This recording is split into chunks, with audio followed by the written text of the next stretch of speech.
Hi guys, and welcome back to Reality Authority. This is episode 6 now. We're getting toward the end because we are covering the quest. And as you've seen, they're doubling up the episodes, so we're kind of moving through it pretty quickly. Next week actually is the finale. We're going to change up the format a little bit because we got a comment and we did some reflection, and we thought that maybe we talked a little too much about the individuals as the paladins, and instead maybe talking about what happened in the show and what we thought about it. So we're going to try to adjust that a little bit and see what you guys think. So maybe our first talking point could be, Verlox. That was awesome. The effects were incredible. Yeah, I've noticed they've included more and more VFX in the show, and it's kind of like interesting thinking about how that kind of played out during the actual filming. With all these VFX segments, like that had to be really awkward for the contestants, just being like, "Oh, look at that thing that's clearly not there." Well, my thought was maybe that they're doing something like there, and then they're reacting to it just naturally, and then they make the effects. You know what I'm saying? So maybe they do something that's smaller, just some kind of thing that. Yeah. The only thing is, from our discussion with Bonnie, we did an interview with Bonnie. She mentioned that they're role playing even off camera. That they role play the whole time, so it makes me wonder that if they would actually do that. Right. Maybe. Let's talk about the Vizier for a second, right? So, Well, I'll let you lead. What are your thoughts on him? I think the Vizier being kind of the saboteur, like sleeper agent bad guy was really obvious from the beginning, and for that reason, I was kind of hoping that there was some other twist that was going to happen. But it seems like with the jewel kind of being, awoken to its true purpose at this point, it's very, not a good chance that he's not going to be the bad guy. We've talked a lot about the Vizier, and we think that it might be a little too easy. And my theory with the ending of the last episode, as he gave that jewel to the queen as they escaped from Verlox, I wonder if they want us to think that something bad is about to happen. And instead, this thing is about to, wake her up to save everyone before something attacks. Actually, maybe the Vizier is good, and that really did save them. Right.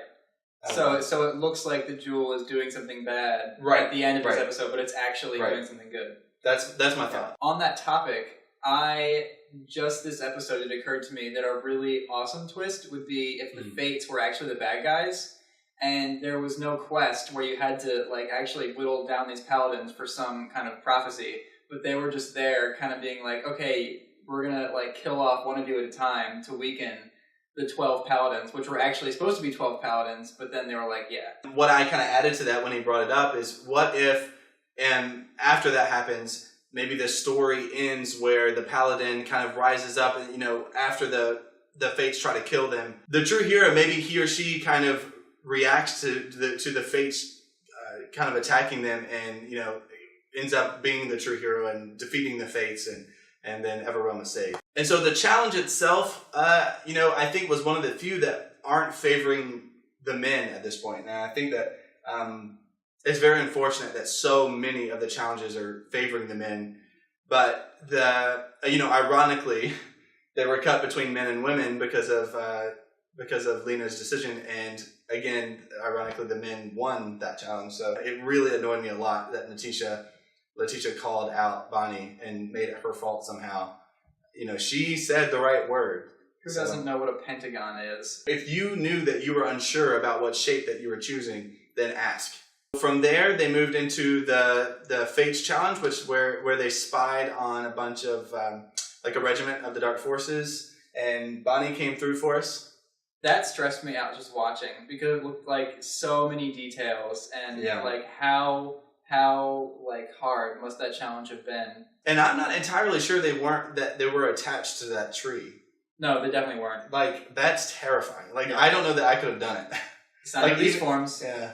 I threw Letitia a pity vote this time around, and you'll see that at the end, because she got no votes, and she was kind of the nice one to give Christian a vote, and she got no votes, and it was kind of sad.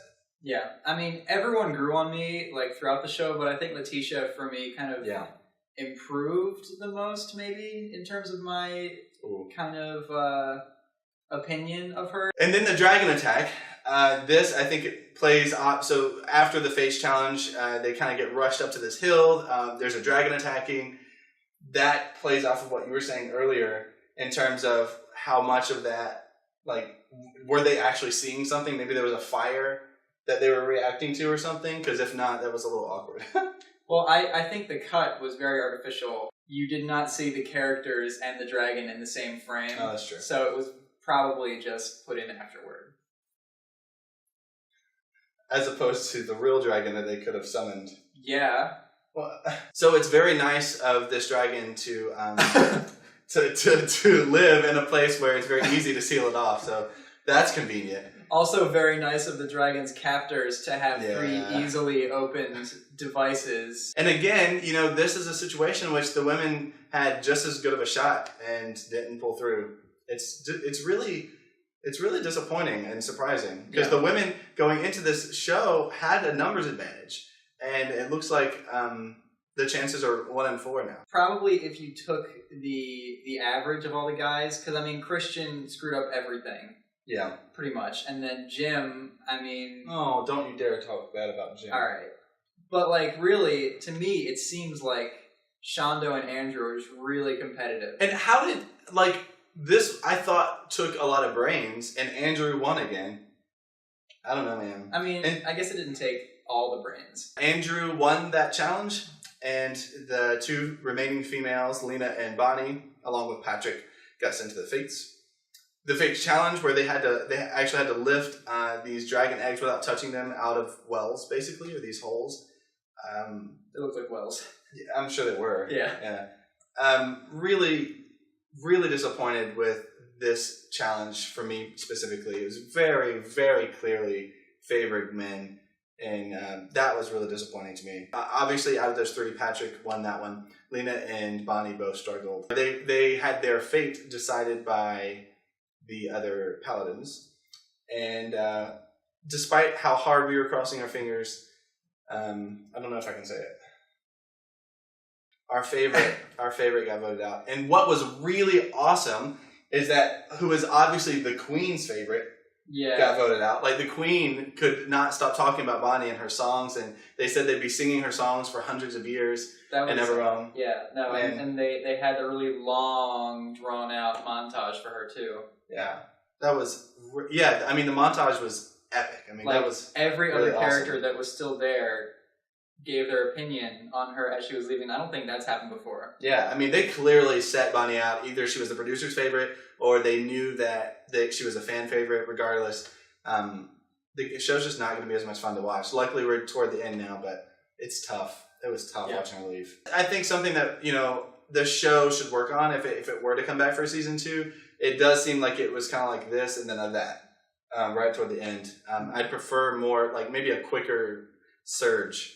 More story really early on. And as we're talking about, you know, advice for the show, something that we talked about before is it seems the show, and this harks back to something that we said in the very first episode, the show feels pretty linear.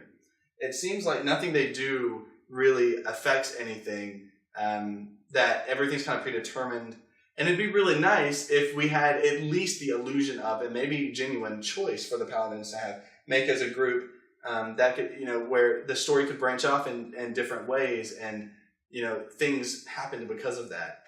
This structure feels pretty linear, and I think it'd be easy to change. Obviously, the show is designed to appeal to fantasy, like, novel and movie nerds, but, like, one of the biggest components of, like, role-playing games is that, you know, large choice aspect. So if they kind of, you know, weaved that into it a little bit, they would, like, double their audience, maybe.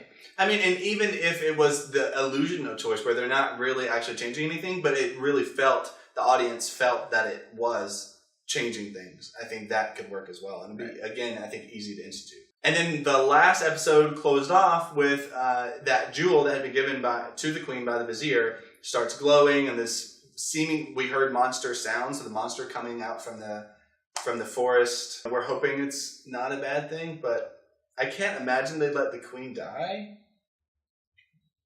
I mean, this far in when they're about to save everyone? I don't know, maybe. Well, I mean, it would be now, if ever. because, things are kind of at a climax right now, and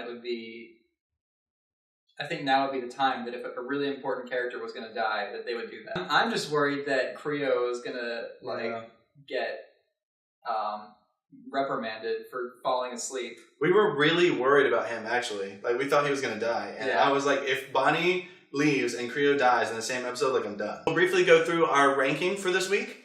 We'll start at the bottom, and that is a tie between Andrew and Letitia. I guess we can start with Letitia. Anything to say? I mean, at this point, it's hard to rank them because I don't really dislike any of them. We're so different, because I would say that I only like 2 of them now. So yeah, I dislike a lot of them. As far as Letitia, I never bought in. And Andrew was tied with her for 5th. I don't know if you noticed, but he was like a jerk this episode. Yeah. Like, so egotistical, so all about himself. Maybe they're setting him up. If the producers are setting up a storyline for the end, I'm not sure that they are, but if they are, then it's going to be Patrick over Andrew for the final.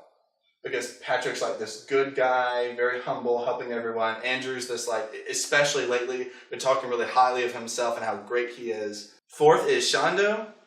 Shondo, he's pretty steady. He's a good guy, energetic. Yeah, I was going to say that Shondo has been, for pretty much the entire show, just very much the same. Yeah. He hasn't really changed with the flow at all. And it's always been just like, he's good at competitions. He hasn't gone to a Fates challenge. He says that he votes objectively, which I think he does. Yeah. Honestly. So. And it's just like, when and if he does get banished, it'll be kind of like, oh, he's gone now. Give us a holla. Right, that's what he said. Give us a holla. Oh yeah. So in third place is Lena, and Lena is again, I don't know that she's changed a lot. She's really friendly, really happy. Well, since people have gotten banished, she's become more. She's come to the forefront more. Yeah. Because there's not as many people standing in front of her. But she's kind of the same person as we expected from early on, right? So she's just really caring and nice and pleasant. I don't know that she has, like, the edge that I would want in, like, the final hero. Second place is Patrick, of course. Patrick, I think he's kind of coming into his own. I mean, he's really competitive. Can he defeat Andrew or Shondo, though? If it comes to votes, he would. How are they going to choose? I guess the final 2 would be a challenge. Maybe, yeah.